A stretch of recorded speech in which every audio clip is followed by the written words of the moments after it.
You went from being, one of the most beloved TV comedians. How did it feel as the sort of cancel culture rose and then you stopped?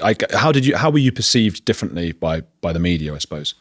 Well, it didn't bother me that much because I thought it was their problem. I thought it was them that were, they're wrong, they're mad. Like it, It didn't really bother me. I'd already done. Though. Yeah, well, it was a bit sad, especially with the BBC left a bit bad taste. I did the Generation game for 7 years. Okay, I got bigger ratings than anything. And then they decided, some woman turned up, and I had a series of Big Break to do and a series of the Generation game. And they said, we don't want that. And my manager said, well, you've got to pay him. So they gave me £1 million and said, please don't tell anybody. We don't want to get in trouble. We'll give you £1 million to go away. So, went and bought a new boat. And that was that. And now when they do a best of the Generation game, they don't mention me. I'm totally, and now because of my TV channel, we're trying to buy some of the BBC. No, we don't want that. Wouldn't be. It's not the right platform for a BBC show. Well, hang on a minute. It's starring me. No, they don't want to know. So you've been, effectively disfellowshipped. Yeah. That hurts. It's silly. It doesn't hurt me because I don't like the BBC, but I don't like them because they don't like me. I don't like it when a couple of people at the top, the Janet Street Porter types, decide what viewers can see or not. Yeah. Yeah, but you must have when you started out, it must have been a dream come true getting on all these TV shows. Yeah, it was great. Yeah, and then it sort of all comes down around. It's not just happened to you, it's happened to many of us. Yeah, you do get the bit of a cancel thing going on, but you just got to deal with that. That's part of the job. Just deal with it. Wipe your mouth and get on. Now, my tours are always packed. Mm-hmm. I settled when DVDs. I was the biggest. Me and Jeffro were the biggest selling DVD people. Forever. What does that say to you about the disconnect then between the likes of the BBC and the actual public at large? Well, there seems to be this Highgate elite, isn't there, that decides what people can watch and what they can't. There's a guy. I used to play the Mayflower down in Southampton. I played the O2 this time instead. And he turned up and he said to the outgoing manager, who's a friend of mine, Jim Davidson will work here over my dead body. And he said, why? He said, I don't like him. And that was it. So one man decides what the whole of Southampton can watch. That's annoying. Yeah, it's not on. Have you ever said, I don't want to work, I won't work with this fellow? Or No. It's just an odd thing to do, to think you've got enough power. I shagged his wife. Did you? No. But I'd like to apologise to anybody in the world who might think that. Or whose wives you did. So I played the O2 in Southampton, just across the road from it. Sold it out. It's great.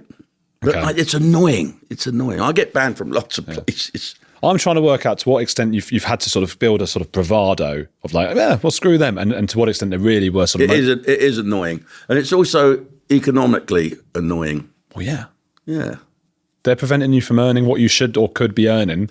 Yeah, there's a chain of theatres called the Ambassador Theatre Group, and I've been working with them for years and years and years. And someone at head office said, "Oh, Jim Davidson in Torquay. Oh no, we don't want him." Something he said on Ustreme about diversity. But the things you say, you've even just in this interview, people are too touchy, aren't they? I think so. It's always people that lean to the left a little bit. No offence. The cancel culture stuff. Was that always the way? Was there cancel culture things 20, 30, 40 years ago? No. Sort of. Yeah. No.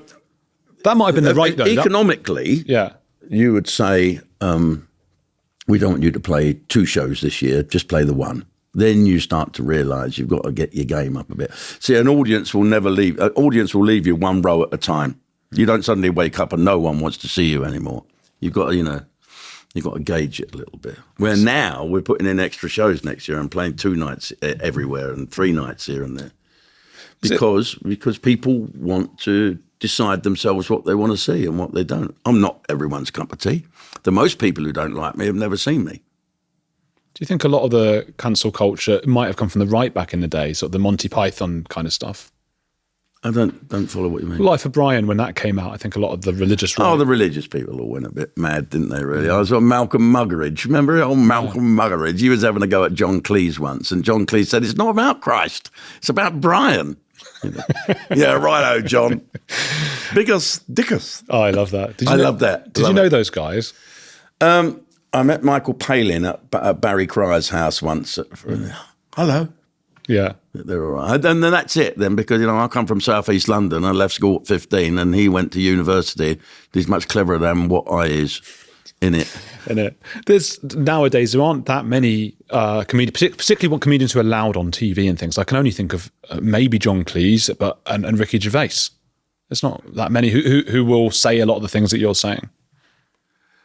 Yeah, but I don't think they think like me. I don't think John Cleese is a bit of a liberal, isn't he? John Cleese is very happy with himself and pleased with himself. I remember he did some adverts when for the Lib Dems or whatever. He's quite anti-diversity and things like that now. Is he? Yeah. He's turned. He's gone. Yeah. He's turned. I think he turned because he must have turned to get an audience. You know, I have to be ever so careful. I have to play to character. I have to play to perception. I can't go on and say, hang on a minute. I think immigration's okay. What? Yeah. People will take the chunk of what you say out. They'll take a chunk out. They'll miss the bits out to change it round so they create their own narrative. And no matter how much evidence you produce, you can never convince an idiot. I know. No one's convinced me yet. They just won't do it.